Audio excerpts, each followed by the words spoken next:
All right, you all won't be able to see the question. So I'm going to be the question manager. Okay, and we're live. Right. We are live.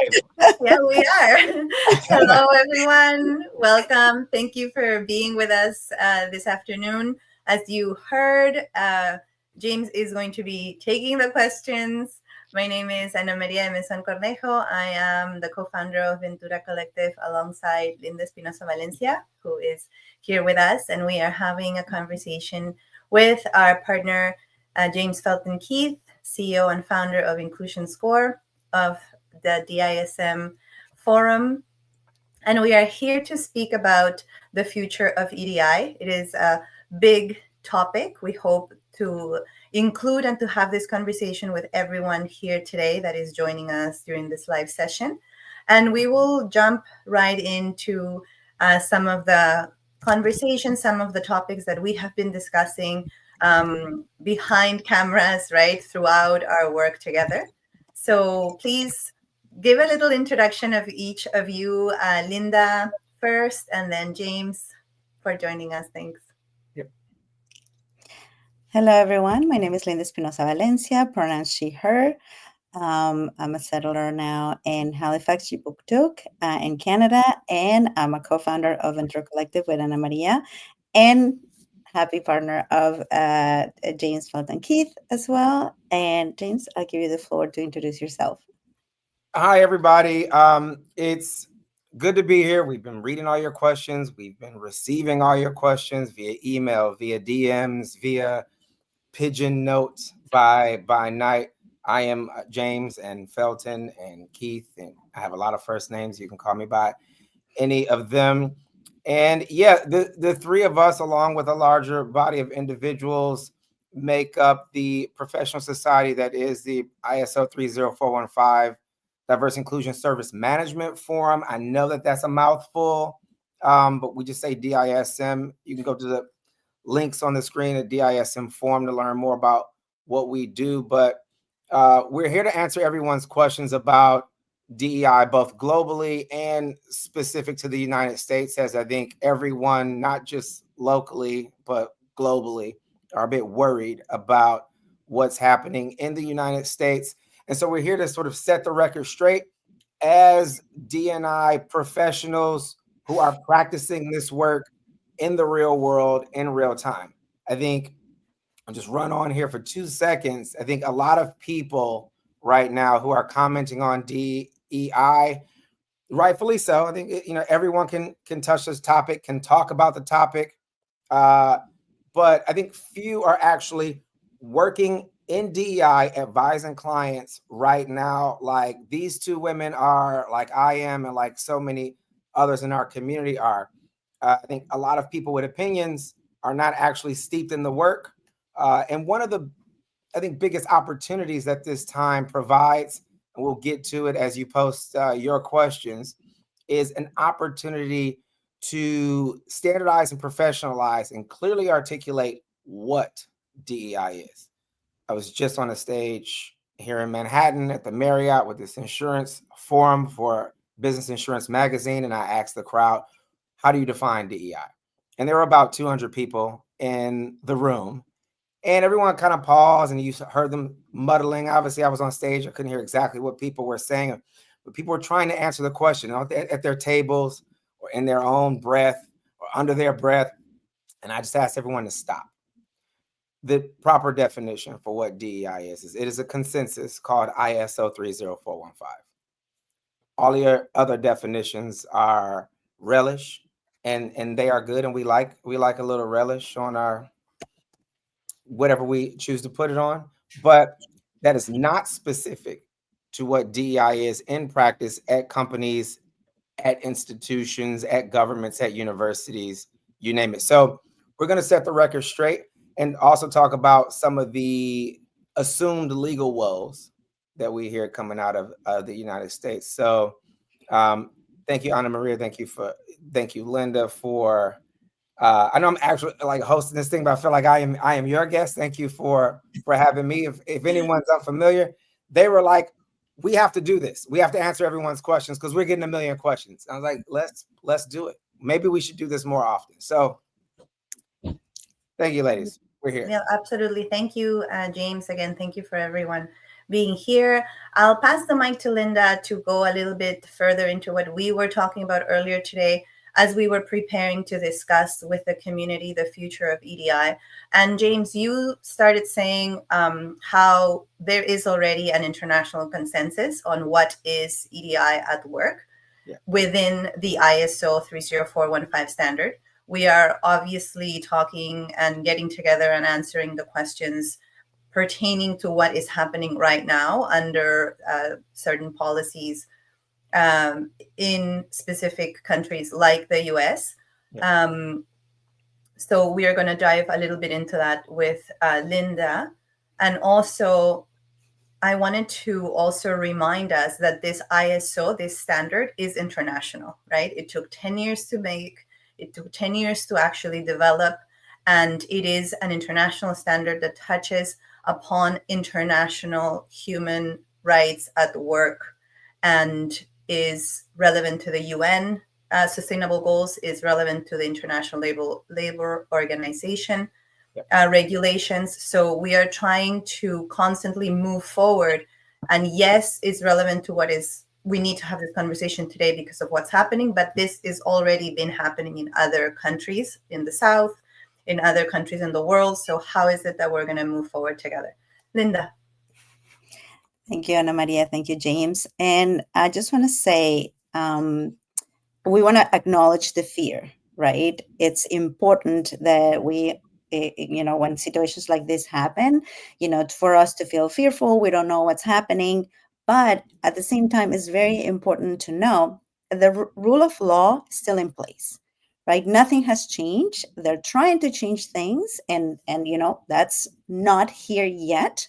We need to strategize for those kind of things. But right now, the rule of law is still in place. So let's not comply ahead of time. Let's not comply to something that doesn't exist yet. Let's prepare for those things. Yep. Having said that, how do we get here? How this rhetoric with DEI started, right? DEI, what we call DEI today, it's work, as Ana Maria said, as James said, this is, complying to human rights at work, workers' rights. It's all encompassing in what we call today DEI. But since the murder of George Floyd, DEI got co-opted as a morality thing only, right? As the moral thing to do, because if you don't do it, is wrong, right? And that is a big problem, because that then it is only tied to whoever's morality is in leadership, right? Or whoever morality is in the DEI role. DEI is a vital process in organization, just like legal, just like IT, just like finances. And nobody is saying like, should we have money for finances next year, right? It's a vital process for the organization, and DEI is the same. Because without that vital process, your organization is at risk and is not compliant with the law. They made us believe that because especially, racialized people and other equity to communities, that it was our job to change minds at work, to convince some racist people to not be racist, to convince sexist people to not be sexist. But really, our job as DEI professionals is to establish process in an organization to keep people accountable that are racist or are being discriminated against veterans, against women, against whoever protected group is. But because the rhetoric became about, oh, we need to convince people to stop doing these things, then it's all became mostly about courses on how to convince people that what they were doing were wrong, right? So we need to change that rhetoric and bringing it back to DEI is about complying with the law, about putting pieces in place, processes in place to keep accountable all the people who works in an organization. That includes everyone. That's what we always say. DEI is for everyone, not only for certain groups. It benefits everyone. Yep. Totally.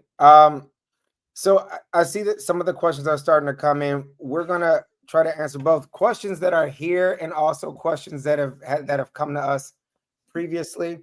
I guess before we get into those, being the lone American online, I want to try to answer or debunk some questions and comments that I've been getting about the executive orders and the fear that is coming from these executive orders. As of yesterday, so I'll start from the top. We only see about 13 major companies, meaning recognizable brands, that have suggested that they're backing away from DEI. That's number one. That's 13 out of, in America alone, there are 5.2 million companies that pay taxes, a decent amount of taxes. I'm not talking about someone's one-person startup, et cetera, right? So it's a small number. I think most of the institutions that I'm talking to, they still have all their people in play. If we look at those 13 companies that have suggested that they're stepping back, a lot of their teams, et cetera, are still in play. They have moved them. They have made some legal changes to avoid risks, or specifically the risk of being sued, right? And in that regard, in being sued, I think let's discuss the protections on equal rights under the law in America that really, I think, provide a fail-safe for our current environment. Number one, with Trump's executive order last week when he got into office, it did not delete or get rid of the executive order signed in 1964 by Lyndon Johnson. It actually affirmed DEI as a practice. Trump effectively created or suggested that there's a new protected class, being cis white men, which we'll talk about later is not necessary. If you go to the dismforum.com/27 or 27, you can see the 27 diversity types. These are protected classes that all of cis white men in the United States already fit into. As Don Bennett Alexander, the creator of the employment law practice, likes to say, everybody is protected under the law, including white men. This conversation, this concept of reverse discrimination is not a real thing. You can discriminate against these sorts of folks. And that's why it incentivizes companies, no matter what kind of institution you are, whether you're a government, a university, a for-profit company, a nonprofit, it incentivizes them to have more structure in place to validate their DEI services that they might be delivering, whether those are trainings, data collection, internal infrastructure like employee resource groups, or external infrastructure like dealing with trade associations or chambers of commerce or groups specific to other protected classes. So that's number one. The executive orders actually double down on deliberate equity and inclusion work. And they're going to create a more litigious environment. That means more lawsuits, for anyone not familiar, from people who traditionally would regard themselves as being retaliated against and discriminated against, and people who are not traditionally thinking of themselves as being retaliated against. And that is going to drive up the cost of doing business. It just is what it is. Our country is divided. But business must go on, and we still have to put people to work. So that's specific to the executive orders. There are two other fail-safes in place that still give legal rights and opportunities to argue about grievances, whether we're being retaliated against or discriminated against in American law. And those are Title VII of the Civil Rights Act still exists, which is really where employment law came from, starting in the early 80s with Don Bennett Alexander, nearly 15 years after the Civil Rights Act came into place. Still exists. That's number one. But even if it didn't, the 14th Amendment from the 19th century states that people have equal protection under the law. And it would take 38 states to ratify a change to that amendment or deletion of that amendment, and it passing the legislative branches of U.S. Congress. And those votes don't exist because the country is, at least from a voting standpoint, evenly divided. So the current aggrieved people who would insist that they are being retaliated against and or discriminated against, still stands, and companies are liable for leaving us with any evidence that they are retaliating against or discriminating against a certain group. And so when these 13 companies that we're aware of come out with public statements about how they're deliberately pulling back from certain resources that would have been in play, forget the whatever Target is saying about DEI and having a Black History Month display. We're talking about veterans. We're talking about white women. We're talking about disabled people. We're talking about neurodivergent people, and access to participate wholly in their workplace.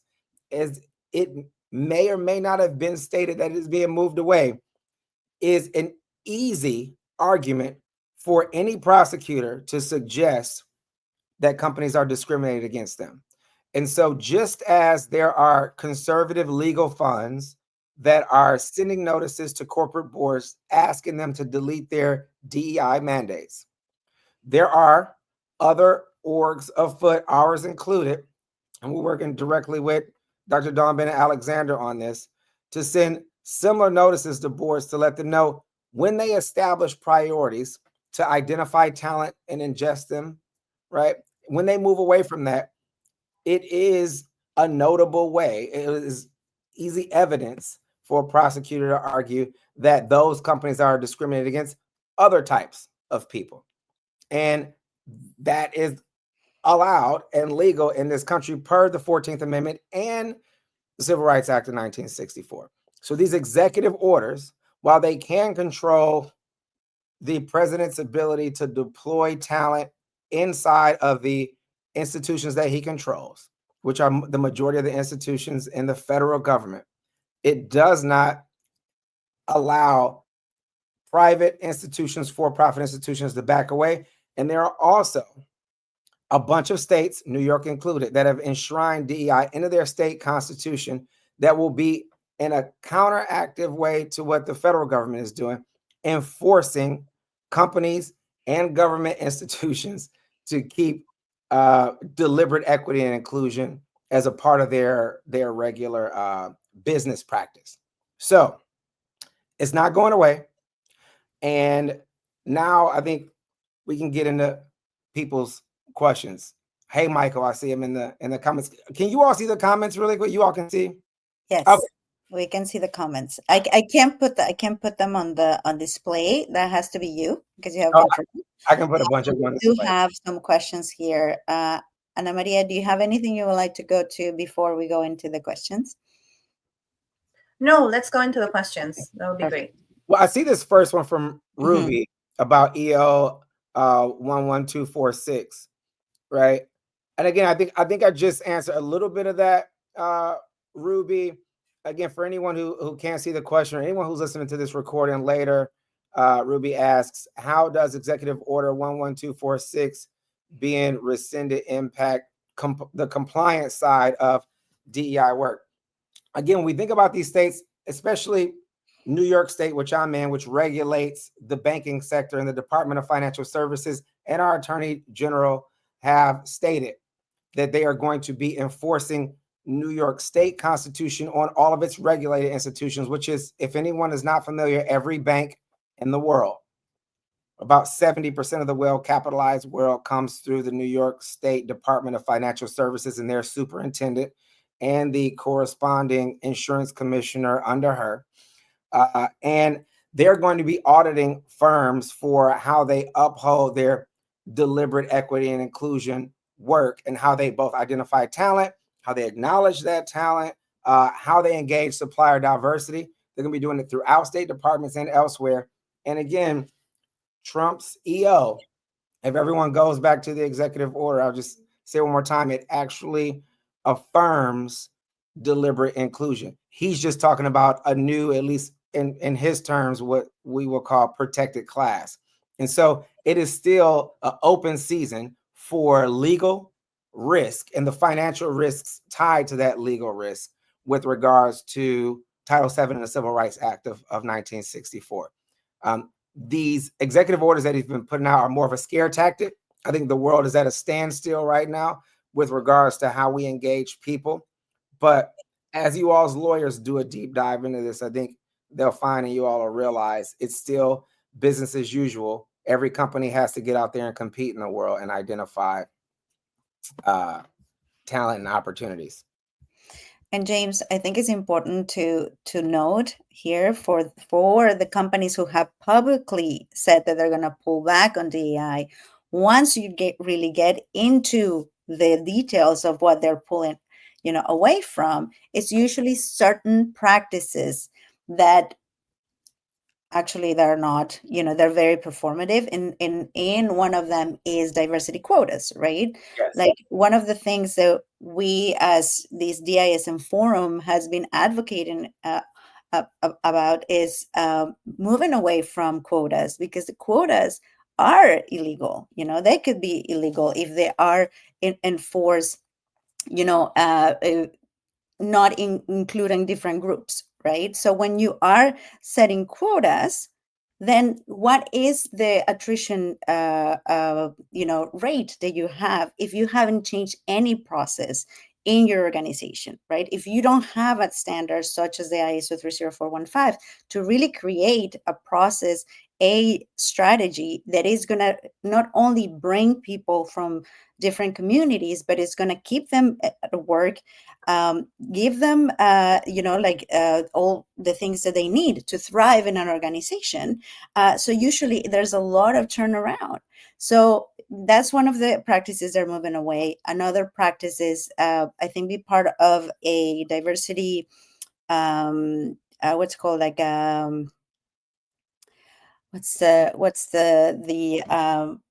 what I lost the thought of it. James, it's a diversity index. Sorry, the diversity index. Yeah. Right. So these are the things they're pulling away from. But DEI itself, for us to understand what DEI is, it is way beyond diversity quotas and these kinds of indexes that are not going away, right? Because they understand that it's a risk. You're putting your organization in risk if you're not constantly working on diversity, equity, and inclusion, which means all the protected classes, not only one group. It includes everyone, including white men, right? The rights of white men in an organization. Yeah, I think, again, if I know, like, we just put a link in the comments for people to look more into these 13 companies. If a company, for instance, stops subscribing to the Human Rights Campaign's index, right, or the women's inclusion in any index you see, that's not a deletion of DEI. That's that one particular initiative. I think one thing that has stirred people so sufficiently is the headlines from the news and media are that people are deleting DEI, which is not the case. I want to address some of Bo's comments. He's asking about, I said, please address federal employees' response to Trump's action. I've spent the past week on the phone with a bunch of federal employees who have been impacted. In some offices, we see the title of the role just moving. In other offices, we've seen them disgruntled and, they're on leave. I know of more than a few that are preparing lawsuits on the federal government for, again, unconstitutionality based on the 14th Amendment and the Civil Rights Act of 1964 and Title VII, which is still intact, right? And so, again, there's more legal risk created, but let's not mistake the fact that the federal government is a company as well. When you ride through, the United States of America and you come in and out of new cities, you'll see when that city was incorporated. These are companies, these are incorporated institutions as well. And the elected executive can make decisions about who gets to work where. And so I would expect a lot of these departments to be diluted, which is why we did a series of videos leading up to this about the underreporting of the Equal Employment Opportunity Commission, of the National Labor Relations Board, et cetera. We can expect that to go on if those organizations operate at all. It'll take a long time to rebuild those. But what we see are professional societies and trade associations picking up the slack in reporting necessary data around engagement from their various professions, because we cannot rely on the federal government to do that anymore. We also see states taking action and ramping up budgets to support that. It's still going to be difficult no matter what, but here's the difference between the companies that you all interact with and the federal government. The CEO of a company doesn't want to fire everybody and, essentially piss off a bunch of people because they still have products and services to sell at the end of the day, right? So they have different incentives, and we don't expect them to act like the president of the United States. So for Bo, I think that's some of the interaction we've been hearing. We've also seen certain budgets dry up from institutions that are distributing money based on DEI or based on that language, or they're starting to morph the language. Some standard language that we've seen come into play. Again, we did another op-ed about this a few months ago called the New World Order. And everyone's using this language now around workforce resilience. We see both insurance companies, large banks, and governments using that language to replace what people thought DEI meant. But again, I can't stress enough on to what Linda was saying earlier, in that the replacement for where we go is using more structure, defining DEI more rigorously via the international consensus, which is the ISO 30415 standard. I see there are more questions from Bo here around the ACLU.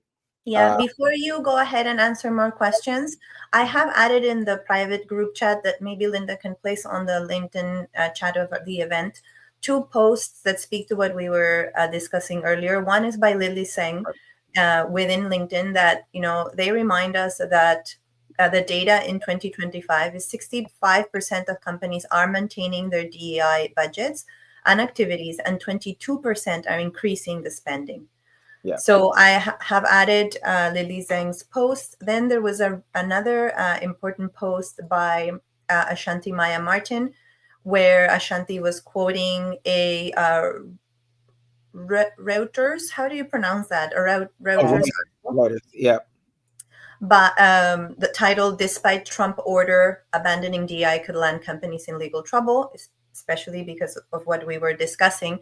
And that kind of obvious point that we are now focusing even more, right? That really DEI is complying to the legal responsibilities that all employers have to protect employees from discrimination, right? So as Linda and you, James, also pointed out earlier in our conversation, moving away from how are you complying with your legal responsibilities, we moved away from that conversation towards training, which are all these services that are very important, right? But training, educating, sharing information, having difficult conversations, whatever it is that we called, that we focus on EDI, we sort of lost the true or the most important path, which was the legal compliance to actual labor law, right? So the labor law is still standing as of today. As you mentioned, James, the Constitution of the United States is still standing. And we also have to look beyond the United States and Canada, right? What is happening in Latin America? We work with organizations in Latin America that are actually honing down on EDI efforts, on complying to international law, because a lot of countries in the South and in other parts of the world are also, right, in contempt of human rights at work. They are in contempt of human rights, period. So how is it that in our small sphere of influence, which is the workplace, we know that this is not going to solve the world, and the fact that fascism is already here but it is important to center on what we can do, what is our reach of influence. And if we do work in equity, diversity, and inclusion within the workplace, how is it that we remind employers that whatever you call it, you still have to comply to the law? And if the local laws are breaking international human rights at work, you still have the responsibility to comply with international standards of what is human rights at work. Totally. Look, there are a lot of questions in here from Michael and Amma and Phyllis and a few anonymous folks. I think if we start with the top, if we start with Michael's, I think, and getting to the end of your question around DI quotes, well, I'll just read the thing. Anyway, it's great to also see you, Michael. We gotta Yes, hi, Michael. hang out again at the forum. We're doing it again in October. But yeah, he's saying, so thanks for doing this. How should DEI advocates respond to the claim that DEI programs require local governments and companies to hire individuals belonging to an ISO 30415 protected class, even if that person is not qualified? I think the biggest thing that we want to debunk is that DEI does not equal quotas. So when companies get rid of quotas, again, it might make a news headline and scare everyone, but that was never DEI. The quote that I like the most, and I'll let Linda Anna Maria get in here. I don't want to soak up too much of this response, but the short answer is there are not enough white men. Not just here in the United States of America, but everywhere. And so companies deliberately seeking other types of talent are trying to make sure that they supply the demand in the workforce with the available people. And so the notion that DEI was ever about quotas is a false. It was always about putting more people to work and integrating them, in the normal economy so that we could see GDP scale. And I just say that with my economist hat on. I mean, obviously I don't have an economist hat right now. I have on a DEI hat, but you get what I'm saying. So yeah, I think that's how you respond, Michael, is just to say, this is not about taking a less talented, person. It's about filling the employment gap with the people who are there, who are available. And often these are people who are more educated and work harder. We know, at least in the United States of America, the most degreed, certified, and educated population is one of the smallest populations, but it's Black women. And if you're a CEO hiring, and this is the blasphemous thing to say, but because we have not reached pay parity, and since these attacks on DEI have started, women's pay gap has actually widened for the first time in decades. If you are a CEO hiring staff, it does not even make economic sense to not hire a woman because there is an actual financial discount for doing so, for hiring a more educated employee. So again, my response would be debunking that it's not about talent quotas. I know everyone talks about that, but that is not a thing. They're just plainly not enough white men. Oh, go ahead, Linda. And, as you mentioned, like the diversity of people, that doesn't mean that they are, less qualified. They're absolutely excellent qualified people of all communities that can join the workforce, right? The problem is because the organizations don't have processes in place to actually hire and have resources of hiring people from different communities, they don't know where to look for them, right? So it's like they keep using the same methods to try to attract talent, and they keep getting the same people over and over and over. And then when they find like one person that is of other so-called diverse person, then it's like, we have to hire this person because the only one who showed up, right? When you see that there's not a process in place to actually broaden the scope or where you're getting your talent. So no, it has to be debunked that the diversity of an organization, it has to do with less qualified people, but the other way around, right? So yeah, I know for me, I'm more qualified. I'm better than all of you all at everything. And I can run up a hill with you on my back. That's just me bragging though, but I mean it.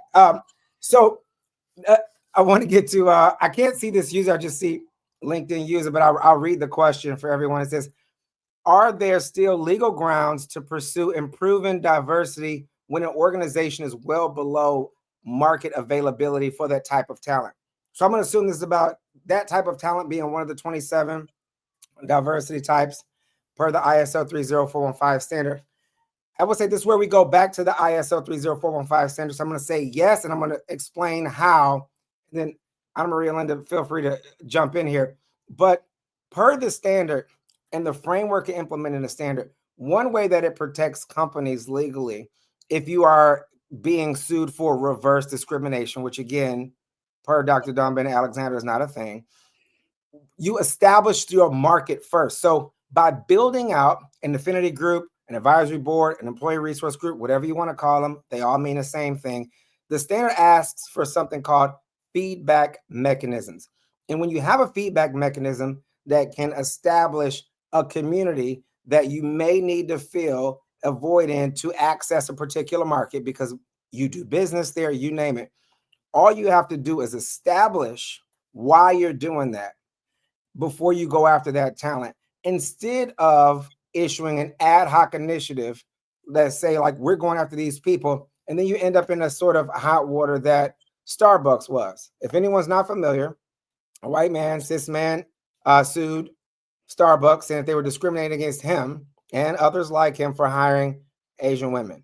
And if Starbucks said, look, we do business in this community where these women exist, we've established a feedback mechanism that means we need to engage them better. They will become better consumers. They will give us good input about how we operate our company. And so we are validating that we are actively going after this talent.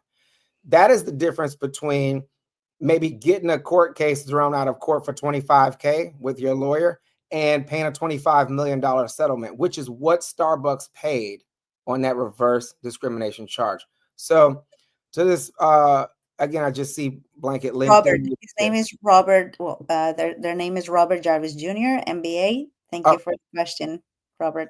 Thank you, Robert. Yeah. So the answer is yes, but how you do it matters. So companies doing things, again, we use the language ad hoc, but what I mean to say is willy-nilly. Doing stuff willy-nilly will not help if you have actors out there targeting your company. But if you do it in sequence and leverage the standard, you can both best engage this talent in an intentional way and avoid legal or insurance risk for doing it, improperly or inappropriately. I don't know if you all want to. So yeah, I'll go to okay, I see is discrimination harassment based on race still a thing? Is race still? Yes, race is still a protected characteristic, right? Trump is just adding to again, per his executive order, the potential engraved races, right? Race is a vast thing. I think we've seen race scale over the course of the past 50 years, meaning there are more micro identities than there were yesterday. We assume as generations come about, as Gen Z and Gen Alpha come to work, there will be even more micro identities than there were thought to have been yesterday. And so it will always be a protected class because what we're really talking about via race is just general difference. And so when we see people discriminate, or we have a pattern of that, or we document a pattern with an employment lawyer, we have legal grounds, right, to make an argument against institutions as being aggrieved per the 14th Amendment, per the Civil Rights Act of 1964 and Title VII, and per general consensus at every state and every federal level. We just know the federal government, at least in their own workplaces, will not be enforcing this anymore. Thank you, Amma, for that question. Hello.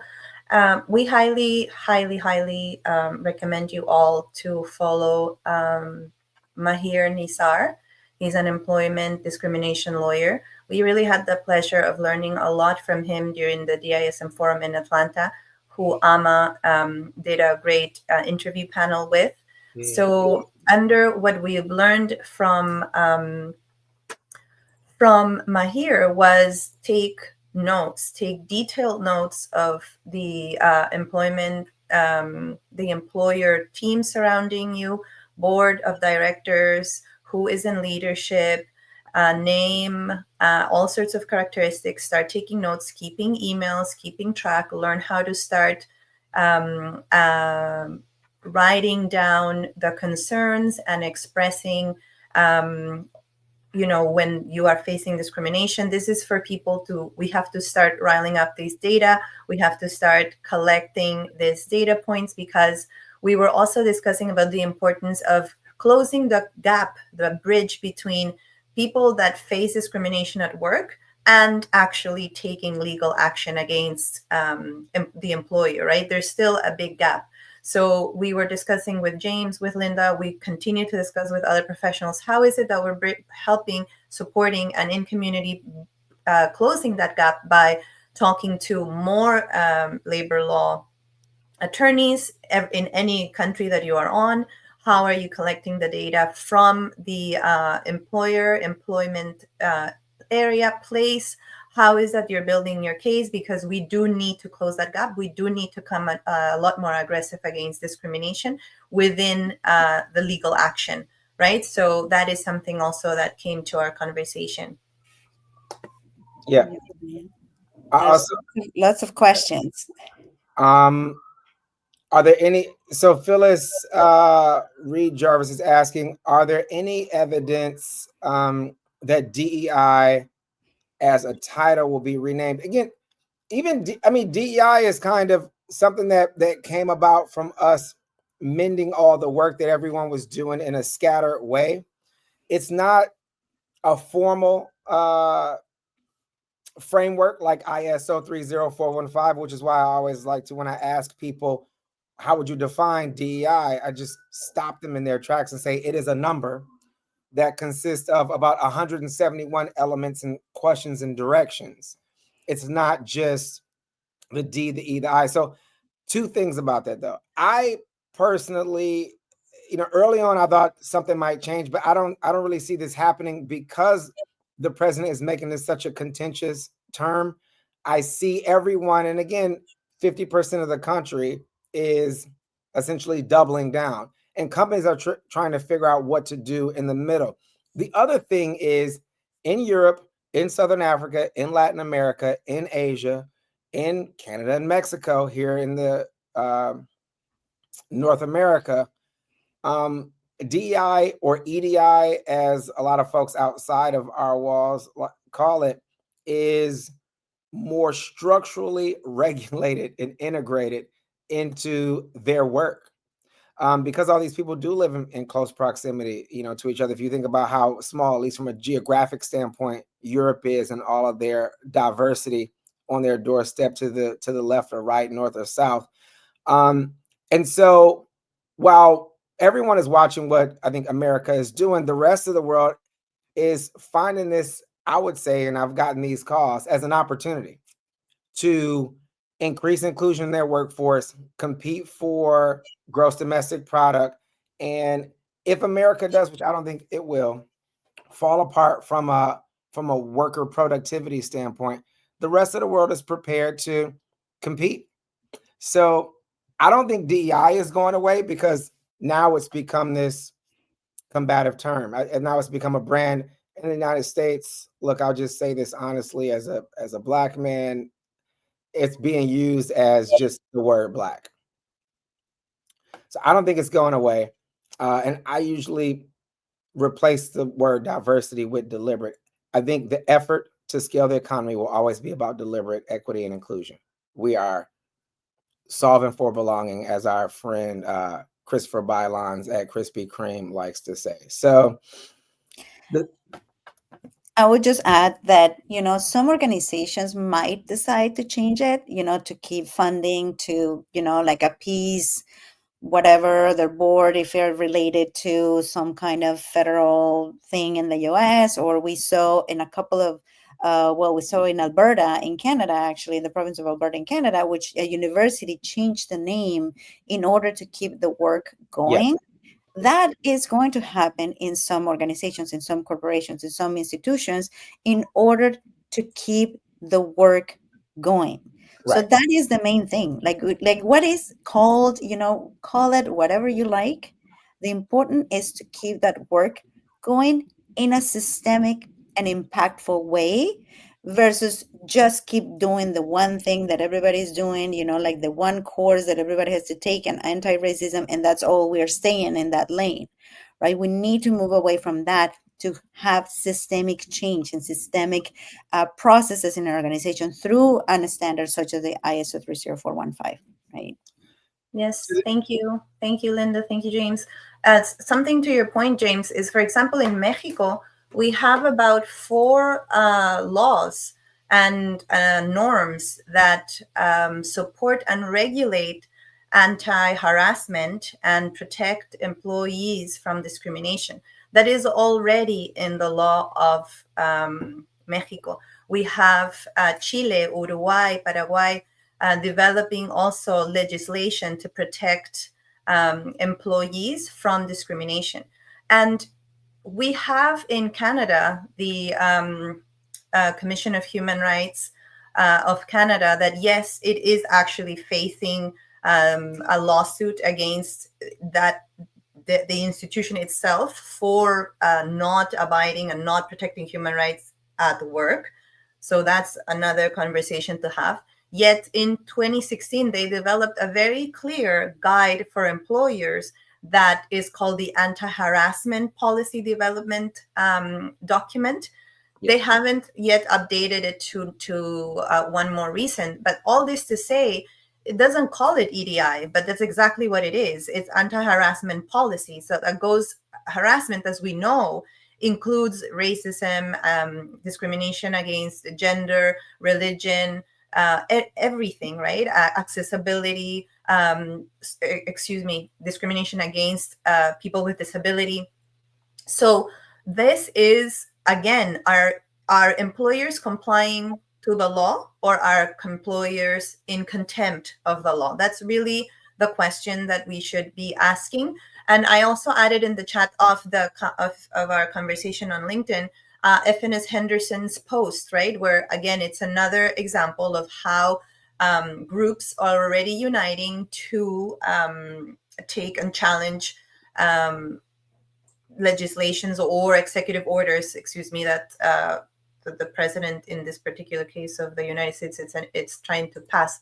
But all this to say that, again, it is about complying with the existing law of protecting people from harassment. So I want to, okay, so we got a lot of extra questions. I think one from Ahmed is interesting. Can we talk about the discussion is on the U.S. executive order? Could you say something about the failures and shortcomings of DEI practitioners? I certainly can, but I don't know. Do either one of you want to?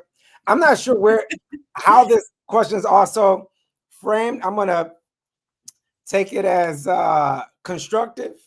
Yes. Do you all want to go first? I'll go first, if that's okay, and then you'll complement.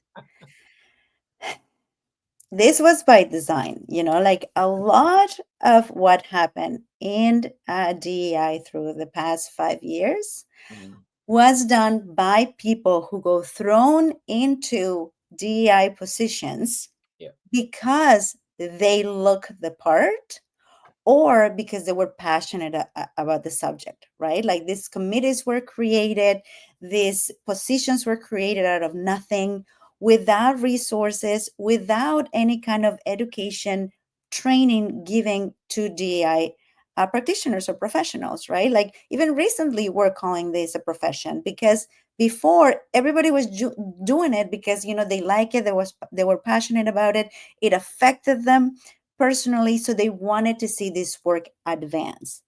But in these good intentions, that we all had, there were many mistakes, and one of them, once again, tying this to the morality of people, or only to the morality of people. We already know that this is a moral thing. We want everybody to feel included, that they belong, that they're treated properly, that they get paid well. All of this, we know it is the right thing to do.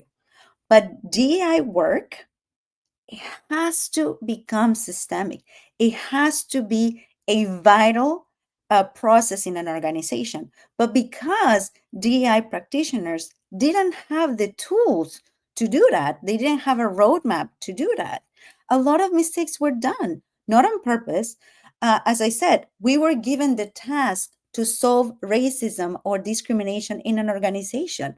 One person can't do that, especially if you had no budget, no team, no roadmap, right? So this good intention became, oh, let's try to convince people to stop doing these things, versus say, let's create a structure that keeps accountability for the organization and for employees who are displaying oppressive behavior, right? And without that accountability, then nothing can be solved, nothing can be improved. So now, of course, all the fault, it becomes like the fault of the one DEI person that couldn't solve, racism, sexism, homophobia in an organization, in a city, in a country, right? So we can't put all that on the practitioners. We have to put that on the system that created these conditions for DEI practitioners to fail. And also, to add to that, we have to account for the hypocrisy of the organizations themselves that said, yes, we are into this. Yes, we want to do this. So let's create that one position for an EDI practitioner.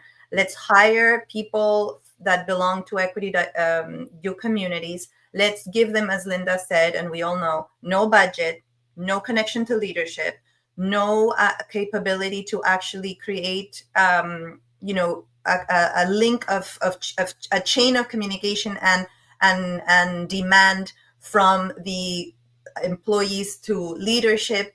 And it is on purpose. It was done on purpose by many organizations that wanted the excuse to scapegoat the failings of their own lack of leadership and discriminatory practices with that one EDI practitioner that cannot solve anything without the support that is required to implement a proper structure. In addition, right, the standard came in 2021. So now, as of 2021, we have a consensus. Before that, we didn't have a consensus. We didn't know how to properly implement services, implement structures, and create roles and responsibilities, and really treat it as what it is, which is a management tool. It's a management system. We didn't have that as practitioners, as EDI practitioners. So we were, again, really tricked into failure, right? Cornered into failure. And also, interestingly enough, we know the demographics, especially in North America, of who were leading EDI efforts, right? In terms of, in the majority were white women in leadership, right? And that's another conversation to be had. But again, it is important to remember that it's definitely the system's agenda, right, to have this sorts of shortcomings assumed or understood as the fault of the individual, right? When we absolutely know that it's a system situation and a systemic issue.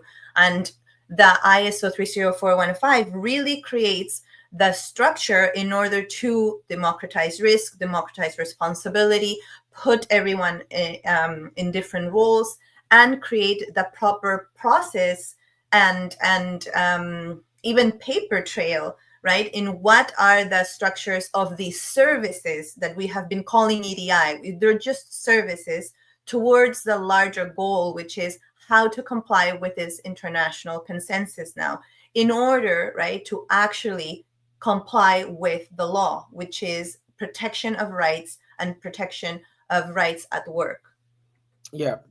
The only thing I'll add is, and I agree totally with what Linda and Anna Maria have said, but to Ahmed, I would say, and to everyone else listening in, this is an innate, or I would even say natural occurrence in the development of any fledgling profession.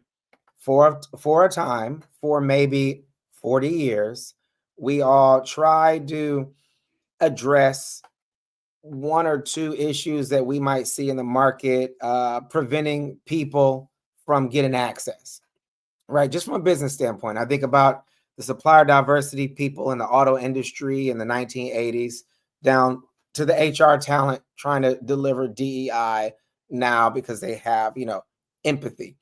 It's all good work, but it has gotten us to this point.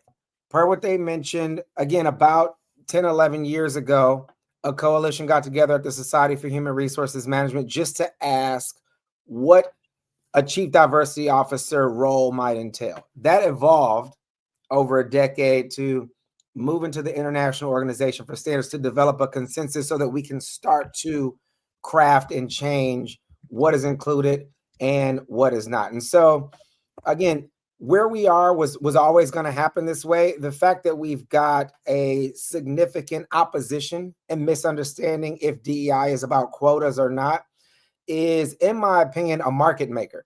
Like, this is validating the need for more rigor in our market as we try to deliver deliberate equity and inclusion to all those protected classes so that there's real economic buoyancy. And we also, again, to the foreign piece, we see this happening in per constitutions in places like India and South Africa, which have enshrined in their constitutions deliberate equity, inclusion, and equal human rights. And it's a part of their mandate to really skyrocket the institutions that prop up their economy. And so to that, I think there's another question that asks about is accessibility of buildings and designing neurodivergent friendly spaces also part of the ISO 30415. Yes, the ISO 30415 is a framework for any organization to build the structures that it needs to adequately engage a particular protected class. Neurodivergence is one of those protected classes. And so Linda left, she'll be right back. And so as we engage those, right, how, again, similar to what we mentioned earlier, how we engage those matters. So the process with which you go about identifying and designing, as you say, neurodivergent friendly spaces matters as much as doing it in an ad hoc way, which references one of the questions asked earlier about how do we deploy these programs. Doing it in the sequence of the standard by first validating the market by saying, for instance, we have a neurodivergent employee resource group or affinity group or feedback mechanism where these people who have been diagnosed are telling us we need certain resources. And we as the bosses of a company want to accommodate that. We can validate doing it and we can protect ourselves if ever attacked in a court of law to say, this is why we're doing it because these people exist in our organization, right? Yes. So process matters. Anyway, to answer your question, yes. And I think Ana Maria might have some more to add to that. In the US, the Americans with Disability Act, the ADA, is still an act today. Yes. And signed by Republican. George H.W. Bush. Employers, buildings need to comply with this act, need to comply with accessibility requirements by law. So again, absolutely, as Jane said, the ISO is a framework just to hold all the responsibilities that employers have locally and abroad to comply with anti-discrimination legal frames. So absolutely. And we wanted to also to wrap up a little bit of the way in which we want to move forward. So I'll bring up some points and then give the mic to Linda. In terms of, these are the points: developing the DISM professional society, right? That James, you had the vision, and we have, many of us have already joined this amazing professional society. Then we also had another idea of, closing the gap for people experiencing discrimination in all of its degrees and taking legal action, right? In the sense that we need more rigorous processes for companies to comply with the rule of law and human rights at work. And we also need more rigorous process support systems like legal firms that are willing to create class action lawsuits, that are willing to support legal actions from individuals, resources, money, pools of money for taking legal actions against discrimination. So these are some of the points that we discussed earlier. Obviously, this is not all the answers, but these are the conversations that we were having. I'll give the mic to Linda before we close up. No, I think that is the way that we need to move forward. We need to organize, we need to strategize, and we need to start talking about DEI not only as a moral thing to do, not only as a good thing to do, but it's a business process. It is a vital business process, just like legal, just like finances. And through the professionalization of this profession, right? We need to become certified in a standard such the ISO 30415 that provides this roadmap for us to implement an impactful service management process in organizations. I would also add from the professional society standpoint, from the institutionalization standpoint, these two women, for everyone not familiar, are also on their country-specific advisory boards advising the ISO in the pending updates to the standard, right? And so we encourage you all to also get involved with your national certifying bodies, if there are any that filter in to the International Organization for Standards in Geneva, as we scale the consensus. And look, that's really what we're doing here. And I do see, again, we have a couple questions that we didn't get to. I might be available to run over just a little bit. I see Oscar's question about how are these policies, like the executive order, impacting federally funded institutions. Like I currently receive funds from some of these federally funded institutions and projects specific to DEI, and the old money has been distributed, but there may not be the same sort of new money. But specific to what Ana Maria mentioned and what we see at companies is institutions may often change the language to still do the work of engaging people. So we still see that the point is just this: the world will still need to operate tomorrow, if it plans to do so at all. There are many countries that are at play in our now globalized economy. So America does not operate alone. And we think that the market will do its work, but we do have to make smarter decisions about who our leaders are going forward. And these times will, I think, help remind us of that, remind us of how comfortable we've been. Charlene, we see your comments. Amma, we see your comments. I've tried to flash a bunch of these comments on the screen. There's so many, good ones in there. But yeah, we're in for troubling times because the rhetoric around what DEI is will be confusing. That said, it doesn't mean that the work is going away. And with regards to the legal implications, like I said at the very beginning, every company is still at risk of shooting themselves in the foot by backing away from certain policies and precedents that allude to retaliation or discrimination. Mm-hmm. Exactly. It is protected by the 14th Amendment of the United States, and other countries are also doubling down on their initiatives. Like Ana Maria broke down what's happening with some of the governments in Canada. They're shifting language and still distributing funds and access to opportunity. The other thing that I wanted to touch on, though, quickly before we leave, is how governments do not make these decisions and issue change management for policies on their own. They do it with peer-reviewed professional societies that also agree on other global standards. So in the same way that we've had a large caucus of thousands of people across more than 160 countries, 163 come together to agree about what the parameters of DEI are from a business process standpoint, other industries and other professions have come together to do the same thing, whether it be in engineering or law or insurance or architecture or you name it, or nursing or doctoring. Is that a word? Yeah, all of them. And to that point, those peer-reviewed professional society institutions are also responsible for delivering certain types of accreditation and validation of the institutions that we trust.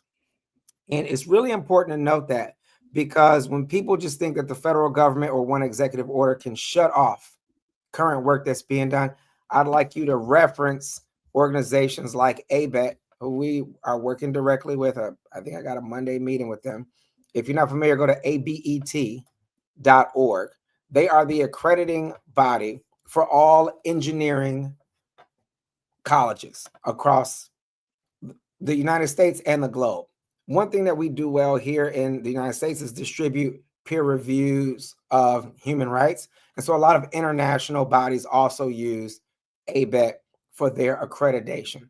And the reason they're important, and I bring them up, is last December we were at a meeting with them and they just enshrined DEI in their priorities for both research and education.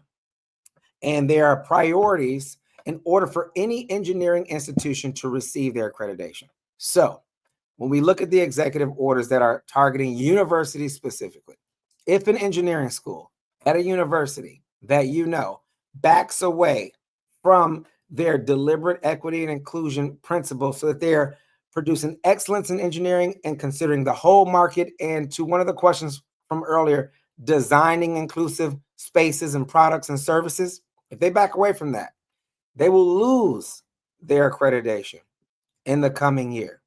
And when we think about going to school, when we think about the children that we're sending to school, we should be thinking about if that institution will exist tomorrow.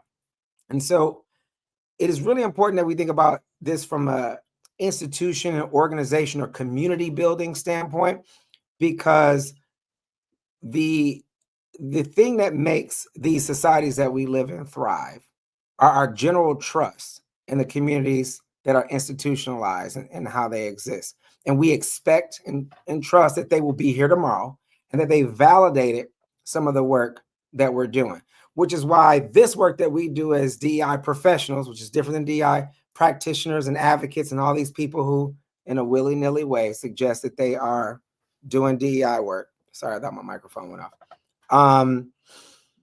This is why we come together to essentially argue about what should be included, what shouldn't, and how we deploy good work.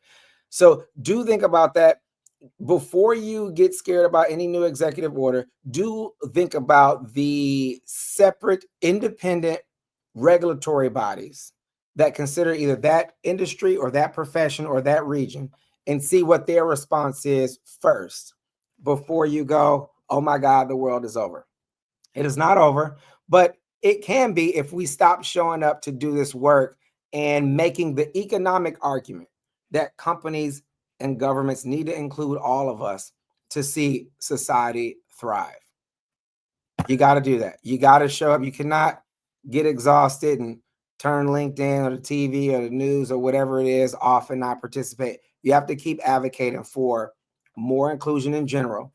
Again, and for anyone that targets DEI as being a gift and not rooted in merit, just remember that merit can only be a proxy of DEI after we've considered all the participants that are available to participate in our productive product or service building efforts.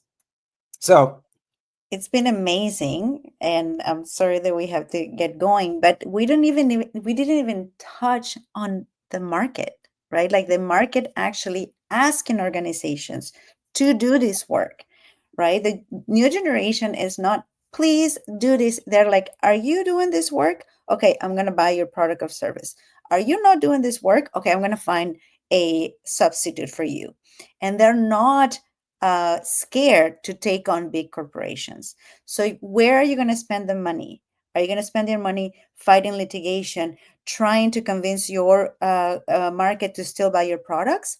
Or you're going to spend your money investing in your processes in the organization, including all your employees, including all your clients, to be successful. So you're going to have to decide, your organizations, corporations are going to have to decide that now.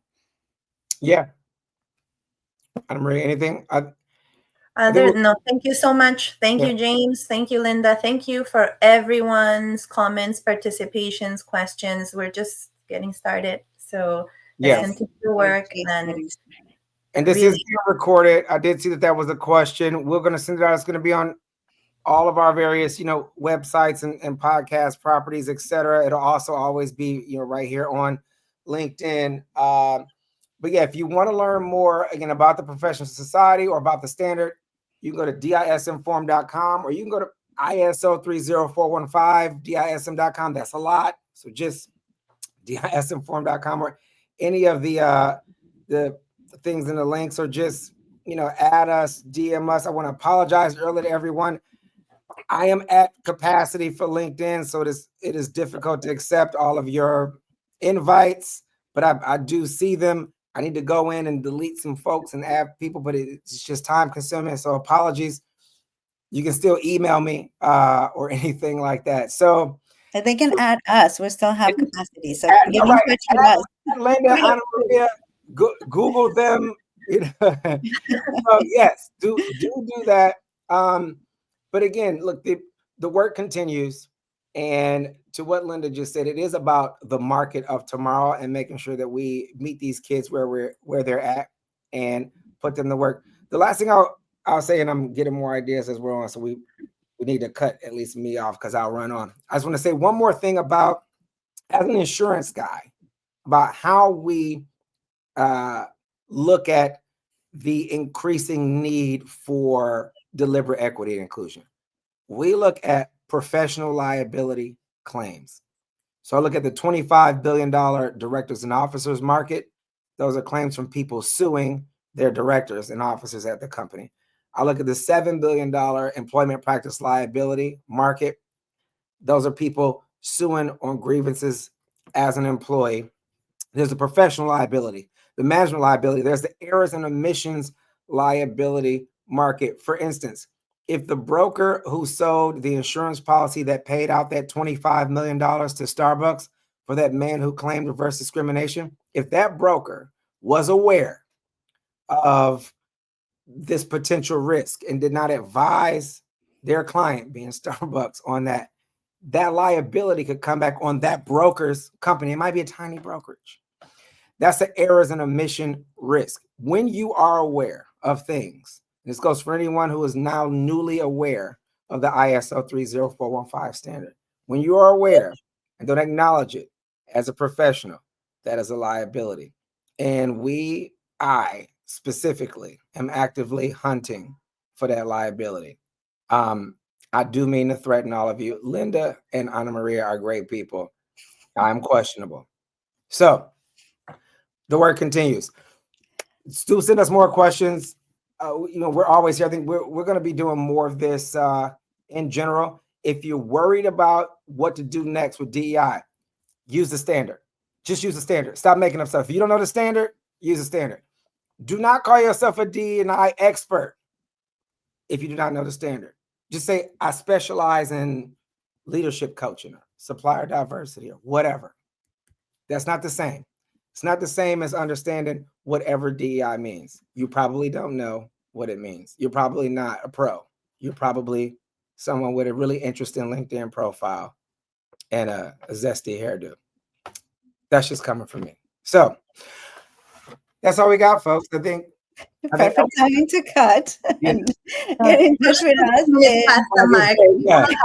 Yeah, we will all, we want to apologize but whenever people had to leave. So this is recorded. Thank you all for your time. We are 13 minutes past the mark, but all very important points. And again, it's great that this is being recorded. The work is just starting. Please contact us for any information that you may have, email. And thank you, James, for all your insights. This is really, really powerful. And Linda, thank you for being here, for this wonderful conversation, and to everyone attending. Thank you so much. Have a good day. Thank you all. Thank you. Bye-bye. All right, everybody.